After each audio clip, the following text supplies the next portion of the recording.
Então, bom dia. Hoje estou aqui fazendo uma apresentação para o Descubra UFSM 2020 de uma forma remota, me apresentando diretamente da minha casa. Meu nome é Denis, sou professor na Universidade Federal de Santa Maria, Departamento de Estatística. A minha formação, eu sou bacharel em Estatística, fiz esse bacharelado na própria área do departamento e, inclusive, também trabalhei algum período entre a minha graduação e o mestrado, e depois mais um período entre o mestrado e o doutorado. Também tive algum contato com empresas e trabalhei em institutos de pesquisa, trabalhei ligado à pesquisa de mercado, pesquisa de opinião, esse tipo de análise de clientes, análise de segmentação de clientes, né? Então, tive um pouquinho de experiência, não foi muito longa, mas já deu para aprender bastante. E após entrar no departamento de estatística já com o mestrado, que eu fiz a minha formação, então, em sensoriamento remoto, eu comecei a me destacar e especializar a minha área de busca um pouco em análise e agregação, segregação de indivíduos, de clientes, identificação de padrões de aparência, padrões de comportamento, né? Então, a gente chama isso análise de reconhecimento de padrões. Existem métodos matemáticos e métodos que já são consagrados, que já estão bem consolidados na literatura da estatística e da matemática, que são amplamente usados por pessoas mais especializadas, mas que a comunidade, de uma forma geral, tem muita dificuldade de entender e lidar. Apesar de que, para nós que somos formados na área da estatística, já acaba sendo o nosso feijão com arroz, uma atividade muito trivial, utilizar certas metodologias que já estão bem consolidadas na literatura, em vez de estar, por exemplo, investigando novas tecnologias, né, que é sempre um desafio hoje a gente lidar com o volume de informações. Então, existe um grupo de pesquisadores que conhece bem as ferramentas já consolidadas e, em cima delas, procura expandi-las, criando novas ferramentas, ferramentas mais aprimoradas. Mas simplesmente o fato da gente saber utilizar as ferramentas que já são disponíveis, que já estão na maior parte dos softwares, dos pacotes de apoio estatísticos, que muitas vezes requerem um tanto de conhecimento de programação também. O estatístico vai precisar não apenas entender os modelos matemáticos que estão envolvidos naquelas operações para reconhecer determinados padrões, para dividir determinados grupos, conhecer quais são os limiares que dividem estes grupos.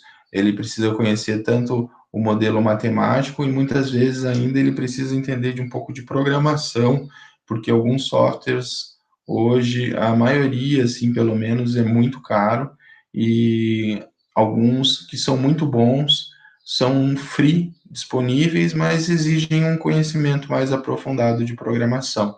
Então, é algo que o estatístico vai precisar ainda também demandar no seu trabalho cotidiano. Então, apesar de serem métodos que, depois de alguns anos de estudo e carreira, para as pessoas que são especializadas, são coisas já triviais, para a grande maioria dos clientes em si, dos alunos de outras áreas, das humanas, das sociais, da saúde, né? Todos esses profissionais que trabalham agregados a essas áreas, eles entendem que eles precisam de melhores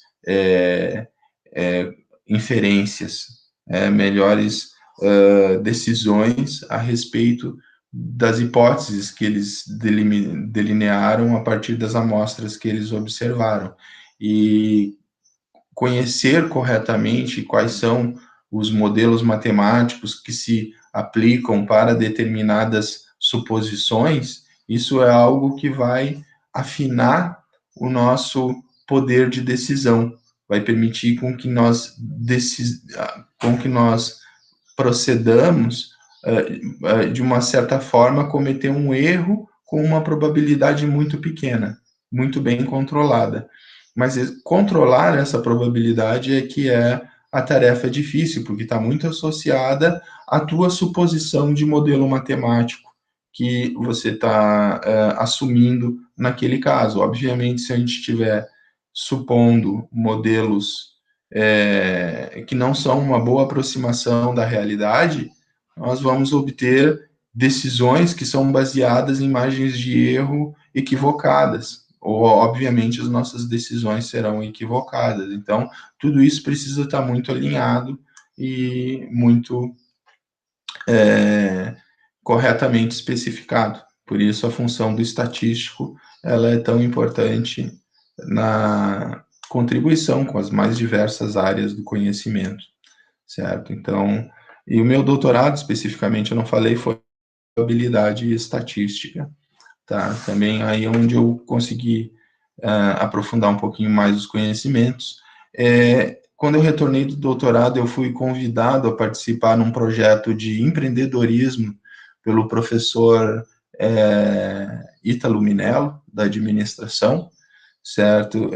Então, eles desenvolveram uma disciplina de empreendedorismo e eu achei importante destacar um dos projetos que nós criamos no empreendedorismo, ligado à estatística, que é realmente um exercício lúdico, é uma forma de entender que existe uma certa preciosidade em nós enxergarmos todas essas informações que estão disponíveis para nós de uma forma lúdica, ou de uma forma não tão mal-humorada, não tão pesada, entender que no nosso normal nós tomamos essas decisões, mas se nós estudarmos um pouco, investigarmos certos modelos, nós podemos tomar decisões mais acertadas. Então aqui eu estou olhando evoluções de um conjunto de ações da Vale, por exemplo.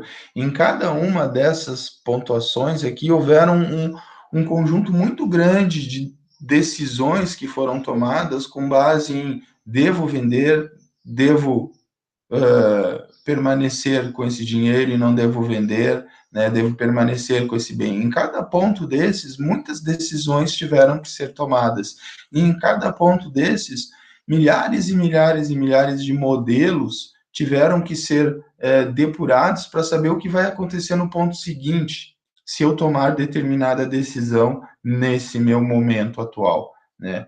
E isso a gente verifica também no comportamento de jogadores hoje, né? De jogadores de diversos jogos que têm que lidar com problemas de aleatoriedade, por exemplo. E o jogo de pôquer é um destes exemplos. Aqui, por exemplo, nós temos diversos padrões de comportamento, onde cada ponto desses é uma partida de pôquer de algum jogador. Então, certamente, alguns jogadores aqui estão tomando decisões melhores que outros, né? Esse aqui, por exemplo, é um jogador que está tomando muito boas decisões, que ele não está mantendo essa regularidade aqui, ó, né? Que é a teoria do pôquer. A teoria do pôquer é que o pôquer é um jogo de esperança zero ou de lucro zero. Você joga muito, você não ganha nem perde. Mas aqueles que estudam muito, eles conseguem vencer o que se chama variância, ou é um erro controlado que eles cometem. Então, eles conseguem ter lucro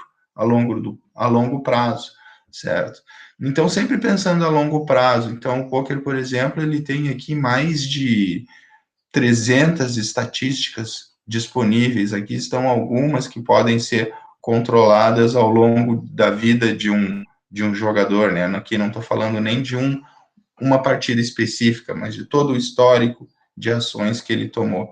Tudo isso deve ser levado em consideração, além, é óbvio, de conhecer toda a probabilidade envolvida na distribuição do jogo, né? Então, aqui a gente teria todas as possíveis cartas que você recebe, as melhores cartas, as cartas piores que estão aqui, certo? Então, para cada mão recebida, nós atualizamos essas probabilidades aqui. Então, todos esses são cálculos que tem que ser feito. E para que a gente quer fazer tudo isso no final? Para saber se, na média da evolução das nossas decisões, nós mais acertamos do que erramos. Então, isso não significa que nós vamos acertar todas as vezes, por exemplo.